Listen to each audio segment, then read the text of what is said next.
also away from live stream. So guys, there's a lot happening, actually, a lot. And sometimes you just get to not really get it where to start. So, of course, Amnesty and human rights are some of the companies that have been working day and night to ensure that they bring to books on how people are treated. And of course, Amnesty has come out with a report showing that technology is being weaponized in Kenya to silence dissent. I don't know why they're so afraid about dissent, because dissent helps leaders to make things better, right? Maybe our leaders are not into making things right, or maybe they don't want to be answerable to anything. Now that the opposition was swallowed, maybe that's why they feel so. And we need to get into this report to understand what's happening, because of course, since the cybercrime law came up, a lot of people started talking about what might be happening. And I don't know what you feel about this. So let's go through it as we go through the many aspects on the streets. Okay, what you're listening to me, A spate of enforced disappearances and abductions became the centerpiece of intimidation tactics used by security agencies against young people. The common denominator, that they had in one way or another expressed opposition against the government, corruption, and the contentious Finance Bill 2024. Amnesty International estimates that at least 128 people died, 3,000 were arrested, and over 83 enforced disappearances took place during the 2024 and 2025 youth-led protests. The organization found that many of these disappearances are part of a systematic campaign by the Kenyan government to use telecommunication companies for surveillance to track down individuals. This fear, everyone is feeling it. Tech-facilitated violence against young activists in Kenya shows how government and allied groups are increasingly weaponizing digital platforms to stifle protests as part of a broader repressive measure designed to shut down digitally organized dissent. All right, so of course, when you look at many countries, including what happened in Nepal, Cote d'Ivoire, even Tanzania itself, we understand that digital space is being used greatly by the young people to communicate. You know, this is a different generation. They don't just form parties as we've been expecting, the way in past we had KADU, KANU, then the coming of many other parties and all that. The way now the current generation is forming their dissent is very different.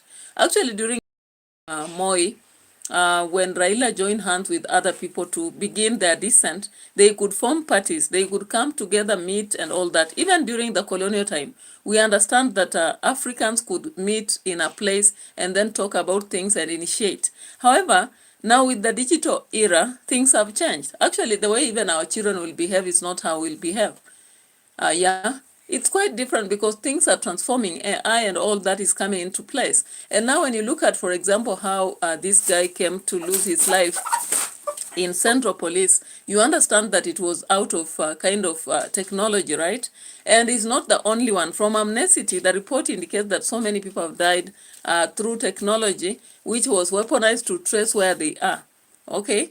They were using, most people blamed Safaricom, of course, as one which was giving information on people and where they are. Now, currently, of course, even when I speak like this, I know I'm not safe. If someone feels uncomfortable with what I say, anything might happen. You saw Maverick abducted so many times and reappeared. We also recently from Olga Obina the top, after he had interviewed Gashagwa. He actually was in danger. His life was in danger and he was being threatened. Anyway, these are things that happen, but we live with it because technology is here to stay. We can't do anything. We have to use it. We have to exploit it. We have to exploit. So we will keep using it because even when you come to the current educational system, we are supposed to use it even in classes. Like you can teach students from the current generation. I'm so sure many teachers will find a great challenge. We've been used to talking in these other classes. But now when you look at the CBE students, they were even forced to interact with computers. Even in schools where they don't have much, they were interacting with it. So it becomes a different generation where technology is part of and parcel of them. How are you going to dictate what those children will do with the computer, for example? And especially if they're accessing AI and all those tools. They'll do anything. If they decide to create a cartoon of someone, a leader, and what have you. Now, people talk about ethics. I remember the president talked about, talk to your kids. But then, anyone who has kids, seriously, if you have kids, you cannot tell me that all that you tell them is what they do. Sometimes they do what you didn't tell them. All right? And talking to them alone is not enough. Anyway, let's get to see the aspect of technology and how it's being used as a weapon against dissent. In the report, individuals who had participated in disinformation campaigns told Amnesty International that they were paid between 25,000 to 50,000 Kenya shillings per day to amplify pro-government messages through mass posting and hashtags to drown out protest hashtags. Normally, Twitter is central to pro-government networks that are spreading disinformation and smear campaigns. These networks, or the networks, mass posted identical messages repeatedly to hijack X's algorithm and maximize visibility of government-sponsored messages. Amnesty International interviewed 31 human rights defenders for their study. Out of this, 9 reported... All right, before you go to the studies, the reality is that sometimes, actually when the government realizes that people are talking about the problems in the government and what is happening currently, they sponsor some people. And I understand that, because when you see some of these channels that are happening to be in the streets, you find that they are really pro-government. Like, there is something that is happening that is really bad, and they are there to actually support what the government is doing. And like, bro, what is this? But then, clearly, recently, I heard something about the government sponsoring some of these channels so that they give pro-government information to make it look like everything is rosy good, you know. So they are engineered towards actually making, opposing what is really happening, and also trying to show a rosy picture of the world. And of course, guys, if you check on Sudan, I've done a lot of research on Sudan during those times. And when Sudan had just got into a civil war, and we had people who were acting opposite to what the government was saying. So the government actually fabricated lies about what Sudan is. And they had a team who were showing the very rosy picture of Sudan. On the other hand, we saw that we had a team who were showing the real picture on the ground. Even if they were trying to show it as so bad, but still they were showing what is actually on the ground. So this happens in nations, by the way. Now, Amnesty has just brought it out, and I want us to check out on this as from the report that has been shared. Receiving violent threats via direct public messages on X, TikTok, Facebook, and WhatsApp during the 2024 protests. The organization is calling for the repeal of the Computer Misuse and Cybercrimes Act, which they say has been used as vendetta against the government within the confines of the law. This, as the Kenya National Human Rights Commission piles pressure on President Ruto to reconsider provisions in the same act. Massive intrusions of surveillance have taken place over the last 1 year. And let's be clear, it's not just that people's rights to privacy has been undermined, but many of the cases we've discussed are related to serious crimes. The report also outlined how young women who participated in the Gen Z-led protests and the End Femicide campaign reported misogynistic comments, body shaming, and sexual violence threats to shame. All right. So, of course, we saw the Cybercrime Act and all that, which many people have been asking that it needs to be worked on. Because currently what happens is like they just want to pull out or down some accounts and also make anybody appear like vindicated if they talk about something that is not actually going up on well. Now, when you look at the report by Amnesty, it's very saddening that a lot of young people are enlivened, and actually the privacy was invaded, and surveillance conducted on them without their knowledge. It's always good that if someone is surveilling on you, you know it. That is why many areas where there are CCTV cameras, there is a clear pronouncement, CCTV cameras here. Without that, then someone would be making a mistake, because in case you are recorded, you have a right to actually, lay a case against that institution. That's why even why institutions are supposed to write their CCTV cameras here. And when you pass, even in cities, most towns, when you are closer to a place which is surveilled, they say surveillance on. Such things are done for intention that you are aware of what is going on in a place as you pass by that. So guys, ladies and gentlemen, it's actually very wrong that technology has been weaponized in Kenya, and I hope things will improve. This is something that people are not talking about, right? Now, the other day, we've been asking a lot of questions about Gladys Wanga, a lot of questions. And it's just recent that we saw Millie Ojambo being interviewed somewhere, and she placed some arguments about Gladys Wanga. So according to her, Gladys Wanga really felt the slap when Baba died, because she has been raised by Baba, she has been guarded by Baba, and all the time she feels like Baba has done a lot for her. So the reason why actually Wanga feels discontent and feels like everybody's a problem was revealed recently by the bad girl, Millie Ojambo. And I want us to look at this just briefly. A quick one for that sake. One person, Baba has held her hand. Baba has protected her immensely. And without Baba, she's feeling the heat. And I'm seeing a bit of her going, feeling even people who are not fighting her. Like she feels like she's under attack by everyone. I want to warn her as a person who's been there, done that, got a t-shirt, focus. Baba is not there.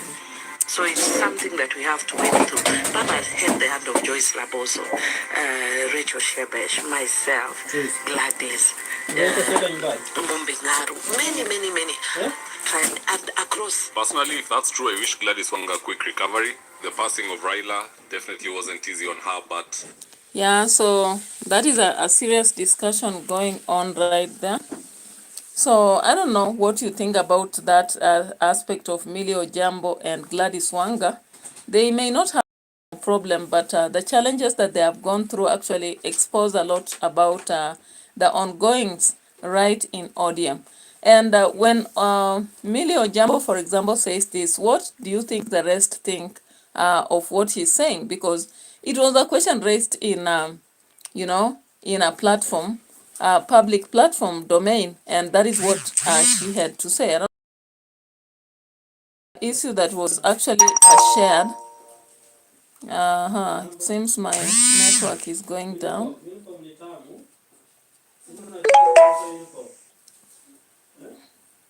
Yeah, so there's another issue that was raised recently, and people are asking about the cake aspect. I think we'll come back to it later. Oburu Odinga and why he had to spit the cake. I watched the David Wafula analysis, and I just found myself laughing because he was saying that Oburu is actually seriously unwell. He has diabetes and is uncomfortable with lactose and a lot of sugar.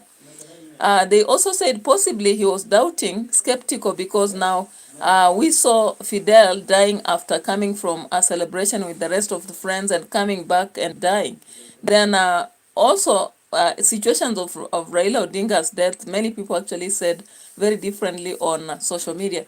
And maybe just generally, there is a lot of skepticism. We see even sometimes our Catholic clergy, they refuse to eat in places because they say there are situations that are not safe for them. And apart from that, remember, actually, our president was a visitor in the event that was ongoing. So it's just like a birthday. If you are welcome to a birthday, who cuts the cake? It's supposed to be the host, not the guest. But unfortunately, I don't know how it happened, and they had to welcome, this guy to cut the cake. So I just looked at it and laughed, and I just want us to look through it. And what do you think? Just drop a comment, because I also watch other reactors and I find it funny sometimes to look at what they are doing and understand what their reasoning is. Ayokon, thank you so much for showing up. Outsmarting each other. Yeah, so a lot of people actually, even in other TikTok and whatever comments, they were saying, hata mimi siwezi meza, you know? And again, Winnie Odinga did not also take that cake and all that. So what is your theory? Maybe drop a comment in relation to your theory. Why do you think Oburu actually spit that cake? Is it because of diabetes? Is it out of skepticism, loss of trust? Or did he feel like he was being underrated?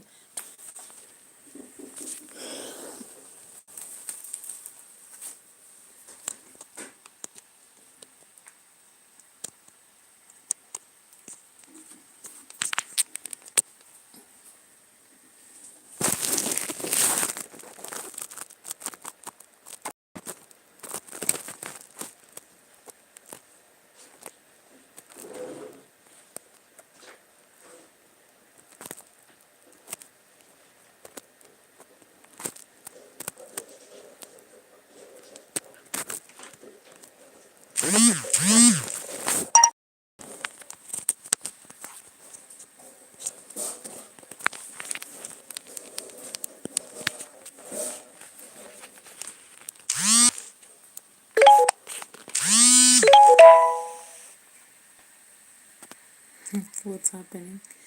So let's look at this picture.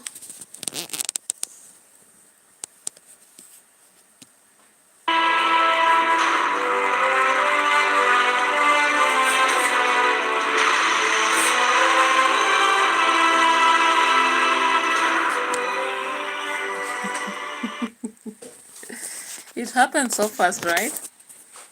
It happened so fast that I don't even think Ruto was aware until later when he was looking at the videos. He did not see.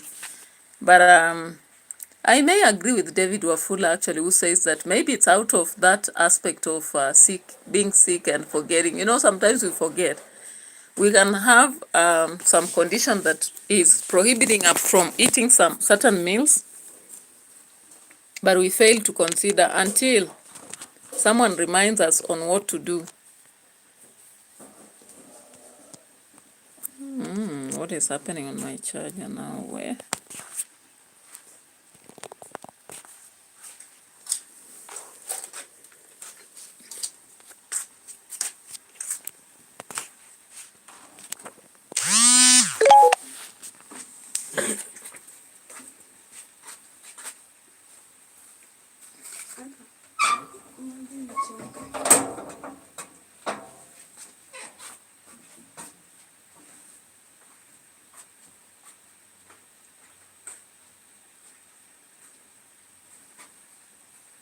Now let's get to other stories, because other issues, not stories.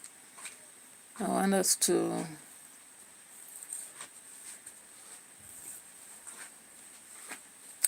focus on other aspects.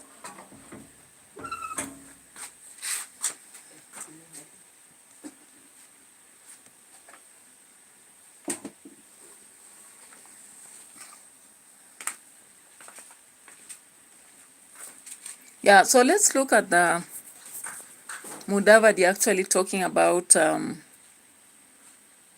slave trade and cross-border mistreats. So Mudavadi was actually defending the president, saying that he's not part of the cartels as it has been indicated on many platforms.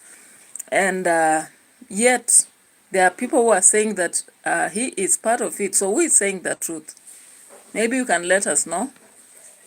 Do you think Musalia Mudavadi is actually just doing his role as part of the savings guys, or what is he doing? So here is what Musalia Mudavadi had to talk about. Information that spread all over the place about Rachel and Ruto, or actually owning agencies, or rather Amaco. And also the fact that the government had been quiet when Kenyans had been suffering in Tanzania or cross-border. So he came out to share something here.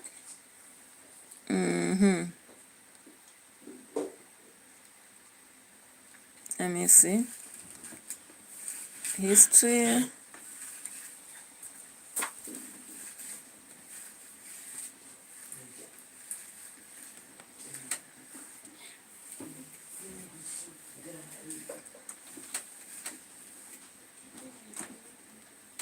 John Ogutu, who was shot dead in Tanzania on the 29th of October after demonstrations erupted over the sham presidential election is yet to be for repatriation. Appearing before the National Assembly this afternoon, the Prime Cabinet Secretary also defended or are missing on account of the violent quelling of protests that greeted the October 29th presidential election in Tanzania. Mudavadi revealed that the body of the one confirmed death, that of Kenyan teacher John Ogutu, is yet to be traced. The Kenya High Commission, with the support from Sky Schools, conducted visits to government hospital mortuaries in Dar es Salaam to trace and identify the remains of Mr. Ogutu. However, these efforts have so far been unsuccessful. This comes amid concerning reports from the civil society that Tanzanian authorities are disappearing bodies to cover up the extent of the human rights abuses. Through the High Commission, all but 2 of the detained Kenyans have since been released. The remaining 2 individuals are Mr. Samuel Kagila and Stephen Dungo Kimani, who are currently held at Arusha Central Police Station. Mudavadi taken to task over the mistreatment of Kenyans in Tanzania and Uganda. And we saw those Kenyans saying that their release came when the former president of this country, Uhuru Kenyatta, intervened. That the former president engaged the Ugandan government to release Kenyans from there. As who, Mr. Speaker? An ordinary citizen who was retired, Mr. Speaker, who was just doing his farming in Gatundu, Mr. Speaker. We should all collectively move away from bordering on entering into xenophobia, where we start having unnecessary hostility against citizens of other friendly countries. Questioned on a New York Times report that fingered senior politicians and even the first family for profiting from the mass export of domestic workers to Saudi Arabia, where they're subjected to inhumane conditions, Mudavadi cried defamation. Could the Prime Cabinet Secretary clarify whether any senior government officials or their family members directly or indirectly own, control or benefit from recruitment, training or insurance companies involved in deploying Kenyan workers to the Gulf? We do not engage in any human trafficking, neither does the president of this country or his government engage in any slave trade. All right, guys, those are responses given by Musalia Mudavadi, but they are not satisfactory at all. As citizens, I don't think that whatever he has said here can be satisfactory to anybody. Or I don't know what you feel about this, but I just feel that there is a gap somewhere. And however much they will talk about it in simple terms as such, I don't know. It's not being a good way of solving matters. Of course, we saw Matiang talking about the president and the failures in the country. And also we heard about Pierre Lumumba. I don't know what you think about what went along in this aspect, but we will talk about it maybe later. Yeah, meanwhile, let's talk about something here. The campaign that are ongoing in Bere are quite dramatic. But before that, as the president came to address the MPs, I want us to see this. There is something quite funny here.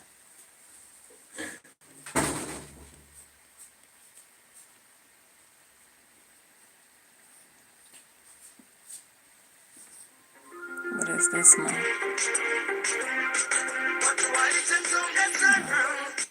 But when you see the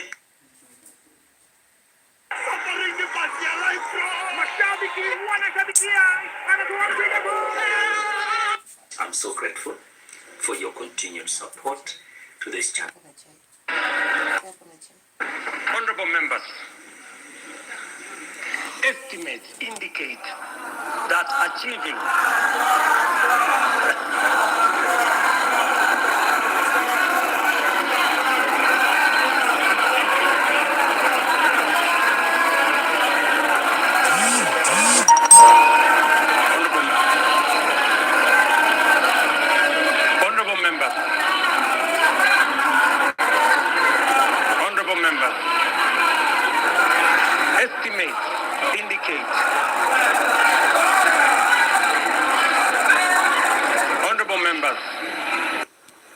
Okay, so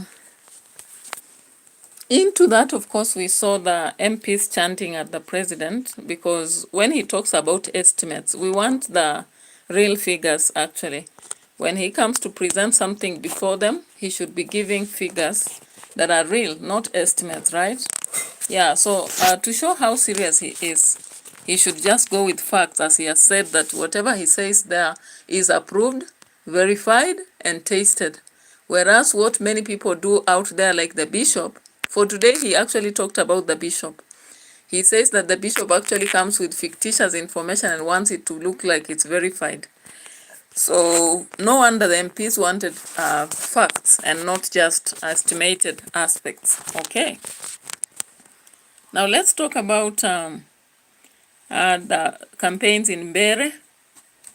It's part of something we cannot avoid to talk about.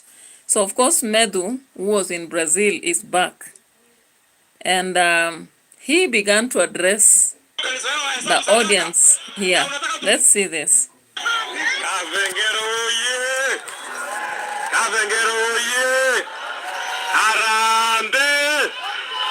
Abana, sinyi mmeambiwa mimi nimetoka safari. Nataka mseme wanta mkubwa. Kama William Ruto anakunywa chai, asikie inaonja mwarobaini. Harambe! Harambe! Kavengero harambe! Aende asiende! Aende asiende! Kiave! Kiave! Mambo yangu ni mawili ya haraka sana. Kwanza kabisa, hii mtu alikuwa hapa asubuhi, anaitwa Sabrano, sijui Kisiki ama sijui kitu gani. Anaitwa sijui Kisiki ama sijui anaitwa kitu gani. Anaitwa Sofia ama sijui anaitwa kitu gani. Na unajua wewe Kindiki, wewe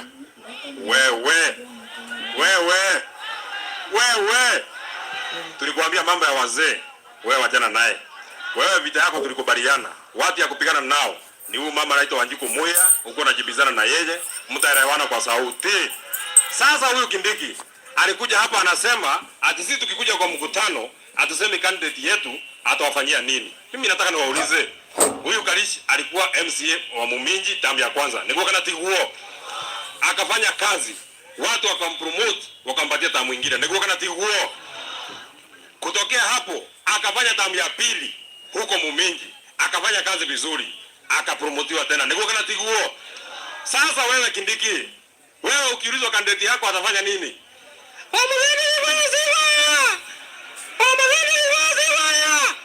Hii mavende yako unasema tuchague. Amewahi kuwa chifu mahali fulani?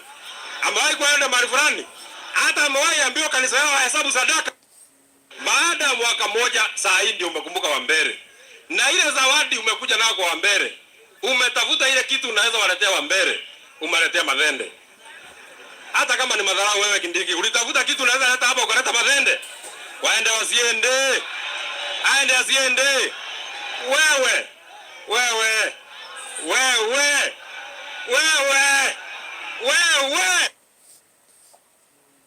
POV, you thought writing an email to your client would take 2 minutes. 15 minutes later, you're still at it. We've all been there. Type. Very much. Aya, ataka Bengero. Wacha sasa tusikie sauti kutoka Mkurweini. Mheshimiwa Gachagua amesema Rigathi Gachagua hana akili. Lakini mimi nataka kuuliza William Ruto, wakati Rigathi Gachagua amekuja hapa Mbere, amekuja siku 10, yeye ameambia yule mtu wake anaitwa Soprano, yule mtu wake wa mkono, amemwambia na yeye aje hapa siku 10 kama Rigathi Gachagua. Sasa mimi nauliza, kati ya Rigathi Gachagua na huyu William Ruto, nani hana akili? Nani hana akili? Sasa huyu William Ruto amesema Rigathi hana akili. Lakini wakati Rigathi amefika hapa, anatoka kwa nyumba moja akinywa chai, anaenda kwa ingine. Ameambia yule soprano, yule mtu wake wa mkono, na yeye pia aanze kwenda nyumba kwa nyumba akikunywa chai kama Rigathi Gachagua. Sasa kati ya wewe William Ruto na Rigathi Gachagua, nani hana akili? Sasa huyu William Ruto ameona Rigathi Gachagua akikuja hapa mbele anafanya mikutano kubwa. Akamwambia huyu soprano, yule mtu wake wa mkono, mkutano ya Rigathi Gachagua ikiisha na wewe unaingia unafuata hawa watu. Sasa kati ya wewe William Ruto na Rigathi Gachagua, nani hana akili? Sasa mimi nauliza wewe William Ruto, kwa hiyo akili yako kubwa, kwa nini umemaliza edu? Wacha tusikie sauti ya kutoka Kiambu County representing 1.2 million voters. Hey. Kadengero hoye. Jenzi hoye. Kirori kia makondoro gituka gya kuhituka akegwira ho akihonoka. Mbere no hoye. Riu ndĩrenda gũthomera mohoro ma gũkũ marĩa ndaigua. Tũthome ma gũkũ. Mũmaigue hau. Reke nyone nĩ thaa cigana. Rĩu ũguo ciandĩte wega thinacara ĩtigarĩtie ndagĩka 10 nĩ mohoro ũgĩthoma. Ĩthiĩ na mbere. No rĩu mamũkĩtie mũhĩngĩcanwo atĩ mũthure manende Ngai. Ai. Te imagine very much. Aya. Tia wewe William Ruto na Rigathi Gachagua, nani hana akili? Sasa huyu William Ruto ameona Rigathi Gachagua akikuja hapa mbele anafanya na wewe unaingia unafuata hawa watu. Sasa kati ya wewe William Ruto na Rigathi, nauliza wewe William Ruto, kwa hiyo akili yako kubwa, kwa nini umemaliza edu afya ili ya watoto shule ya insurance? Wewe na hiyo akili yako kubwa William Ruto, kwa nini umemaliza ile malipo ya bure ya wamama wakienda kupata watoto kwa hospitali? Kwa nini na hiyo akili yako kubwa wewe umemaliza vijana wetu hapa Embu ndio kuna makaburi mengi sana ya majenzi? Kama wewe William Ruto una akili timamu vile unasema, kwa nini umetuletea wheelbarrow tena? Kwa nini umeleta wheelbarrow? Sisi tunaweza kukalia wheelbarrow kweli? Tutakalia wheelbarrow tena? Wewe William Ruto, kwa hiyo akili yako kubwa, kwa nini vijana wametoka Kenya wakaenda kule Russia na sasa tunaisikia wameingia kwa vita ambavyo hawaelewi? Kama wewe iko akili ile unasema, kwa nini vijana walienda Russia? Wewe haujui na hiyo akili yako kubwa. Yaani mimi nakuuliza. All right. Fireworks in politics, I'm telling you. Gagusha, there was this other guy, Mudeu, Gachagua himself, Senator Medu. Hey, I'm telling you, Mbere has just become a battlefield like Malava. I don't know how far Malava, Malava politics have gone and Magarini, but I'll be checking on that. Okay? Yeah, so this is Kenya for you. And when I look at that, I just don't know. Also, Gachagua was speaking here. Let's see what he says as we finish this. Yeah? Tushamani roshio radio yanyu eta kote. Yeah? Lakini hari odo mwe udakariti. Mono.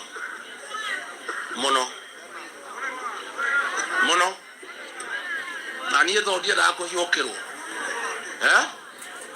Ni ndaigua uru mono kuria kanyombora. Karinda atumetwo ni kaso. Ndora ndatigaria kuruta.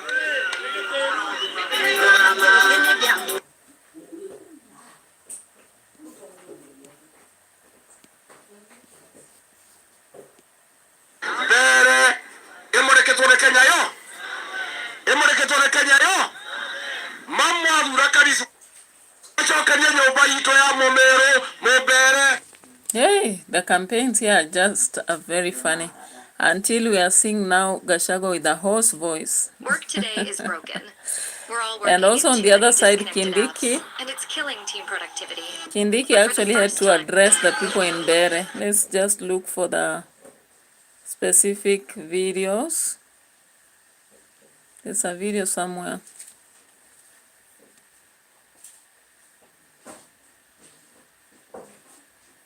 Is this from Kindiki?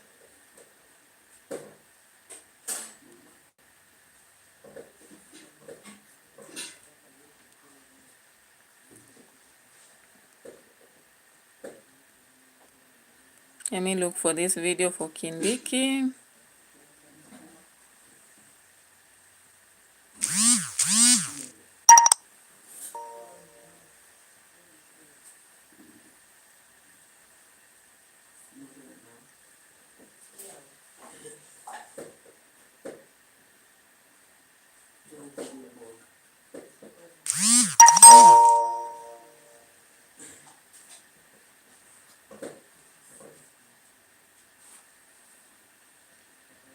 Where is this? I'm looking for that video where Kindiki actually addressed these people again.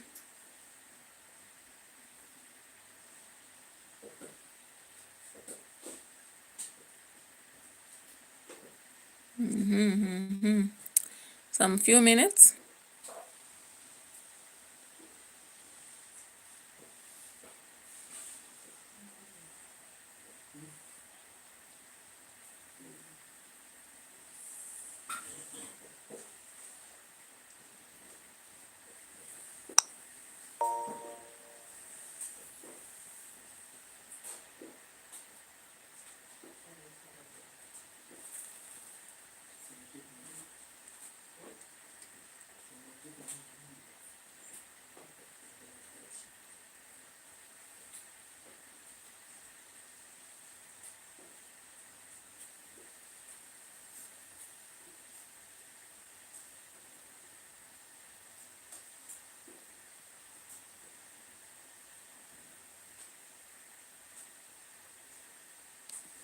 Nimeshika mahali shida iko.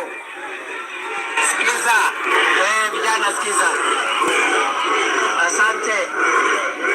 Asante tumesikia. How do you know your campaign is collapsing when your own rally Nimeshika mahali shida iko. Sikiza, vijana sikiza. Asante. How do you know your campaign is... So actually that was Kindiki addressing people from Bere, and that was the kind of noise they made right there. I don't know what it meant because I never got exactly what they were trying to communicate right there. Okay.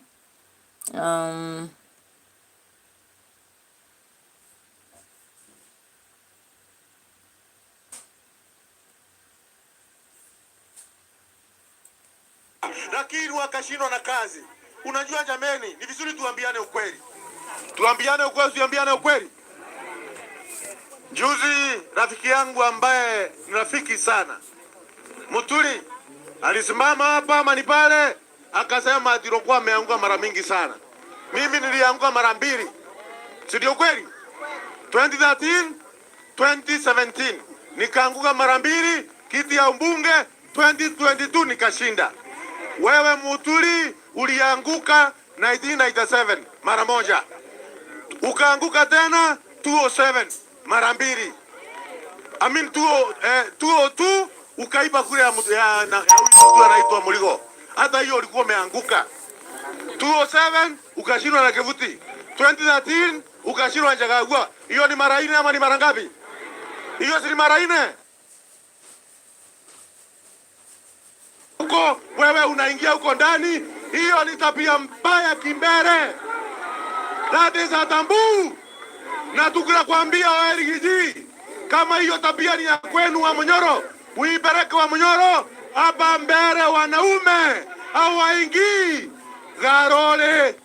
Andu arume matitonya garole. Tumwambia tukae ndani ya. Hebu nione walo. Hey, it's getting sweet, this politics.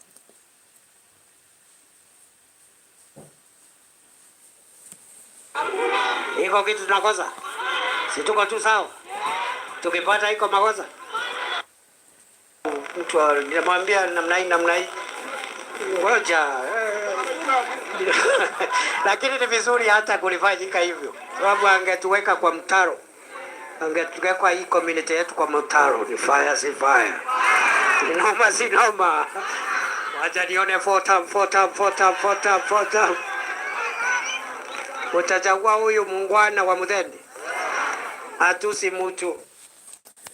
Alright, so those are the politics of Mbere. We are waiting upon it to see what will happen right there as Gachagua and Kindiki take the front line in the fight. Alright, so thank you so much for having watched for the 40 past minutes. Let's meet again. I'm trying to also work on videos and actually share here. So thank you so much and have a nice time. Bye bye for now.